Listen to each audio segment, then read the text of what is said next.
सफ़र। नमस्कार दोस्तों, आज हम बात करने वाले हैं भारत में मीडिया के इतिहास की। आज हम एक ऐसे दौर में जी रहे हैं जहां दुनिया की कोई भी खबर कुछ ही सेकंड में हमारे मोबाइल स्क्रीन पर आ जाती है। लेकिन क्या आपने सोचा है कि भारत में मीडिया की शुरुआत कैसे हुई? अखबार से लेकर रेडियो, टेलीविज़न और आज के सोशल मीडिया तक का वह सफ़र आखिर कैसे रहा? इस पूरी कहानी को जानने के लिए वीडियो को अंत तक जरूर देखिएगा। दोस्तों, मीडिया का काम होता है सूचना, समाचार और विचारों को आम लोगों तक पहुंचाना। आज हम सभी के पास इंटरनेट, टीवी, रेडियो और सोशल मीडिया जैसे कई साधन हैं, लेकिन प्राचीन भारत में ऐसा नहीं था। उस समय राजा अपने संदेश जनता तक पहुंचाने के लिए दूतों का उपयोग करते थे। महत्वपूर्ण घोषणाएं नगरों में ढोल बजाकर सुनाई जाती थी। लोगों तक जानकारी पहुंचाने के लिए सभाओं और मीलों का भी सहारा लिया जाता था। समय बीतता गया, भारत अंग्रेजों का गुलाम हो गया। गुलामी के इसी दौर में ही भारत में आधुनिक पत्रकारिता की शुरुआत हुई। साल था 1718 का, जब भारत में पहली बार समाचार पत्र लिखित बंगाल गजट प्रकाशित हुआ, जिसे समाचार पत्र को जेम्स वार्ड हिकी ने शुरू किया था। वह खबर अंग्रेजी भाषा में प्रकाशित किया गया था, लेकिन यह अखबार ज़्यादा समय तक नहीं चल पाया।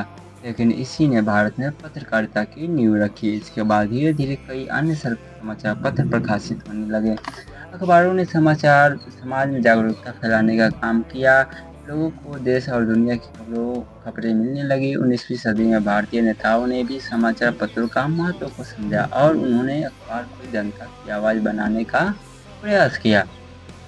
बाल गंगाधर तिलक ने केसरी नामक समाचार पत्र की शुरुआत की। इसके माध्यम से उन्होंने अंग्रेजी शासन के खिलाफ भारत के लोगों को जागरूक करने का काम किया। महात्मा गांधी ने भी यंग इंडिया और हरिजन और नव भारत जैसे समाचार पत्रों का प्रकाशन किया। स्वतंत्रता आंदोलन के दौरान मीडिया एक शक्तिशाली हथियार बन गया था। अखबारों के माध्यम से आज़ादी की भावना पूरे देश में फैलने लगी थी। अंग्रेजी सरकार कई बार इन अखबारों पर प्रतिबंध लगाती थी, लेकिन पत्रकार और स्वतंत्रता सेनानी लगातार अपनी बात जनता तक पहुंचाते रहे।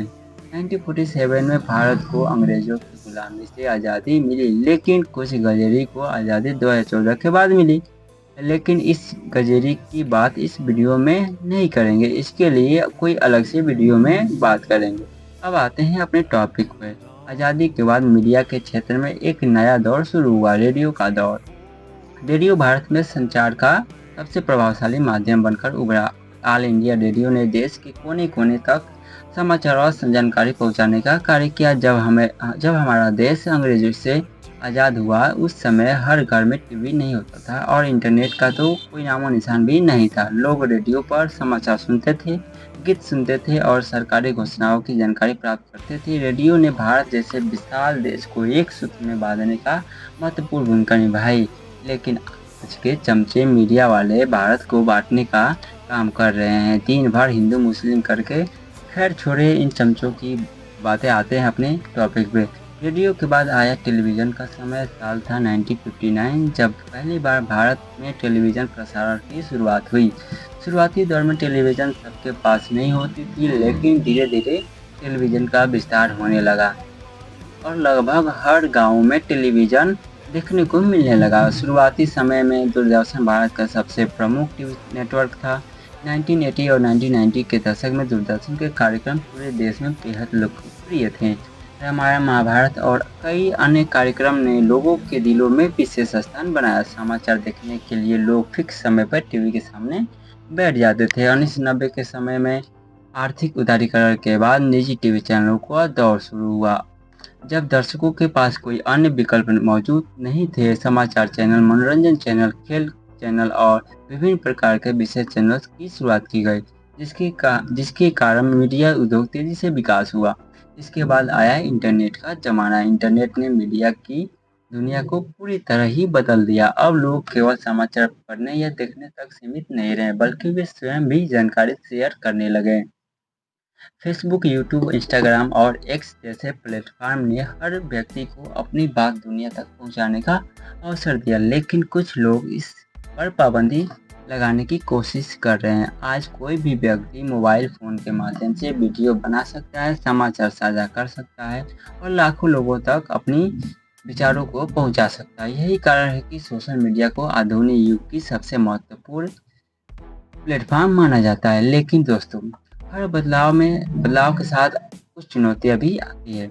आज फेक न्यूज़ एक बड़ी समस्या बन चुकी है, जैसे राहुल गांधी का आलू से सोना बनाने का फेक वीडियो। कई बार गलत जानकारी बहुत तेज़ी से फैल जाती है। सोशल मीडिया पर अफवाहें और भ्रामक सूचनाएँ लोगों को भ्रमित कर सकती है। इसके अलावा मीडिया की निष्पक्षता, विश्वसनीयता और ज़िम्मेदारी को लेकर भी लगातार बहस होती रहती है। अब आर्टिफिशियल इंटेलिजेंस यानी एआई के आने से मीडिया का स्वरूप फिर से बदल रहा है। एआई की मदद से खबरें तैयार की जा रही है, वीडियो बनाए जा रहे हैं और कंटेंट निर्माण की प्रक्रिया पहले से कहीं अधिक तेजी से हो गई है। भविष्य में मीडिया और भी अधिक डिजिटल, तेज और तकनीक रूप से विकास करने वाला है। भारत में मीडिया का इतिहास केवल अखबार, रेडियो, टीवी और सोशल मीडिया तक का इतिहास नहीं है। यह देश में सूचना जागरूकता, लोकतंत्र और सामाजिक परिवर्तन की एक लंबी यात्रा की कहानी है। अखबार से शुरू हुआ यह सफ़र आज डिजिटल और एआई युग तक पहुंच चुका है और आने वाले वर्षों में यह और भी तेज़ी से बदलने वाला है। अगर आपको ये वीडियो पसंद आया हो तो वीडियो को लाइक करें, चैनल को सब्सक्राइब करें और कमेंट करके बताएं कि आप मीडिया के भविष्य को किस दिशा में जाते हुए देखते हैं। धन्यवाद। जय हिंद, जय भारत।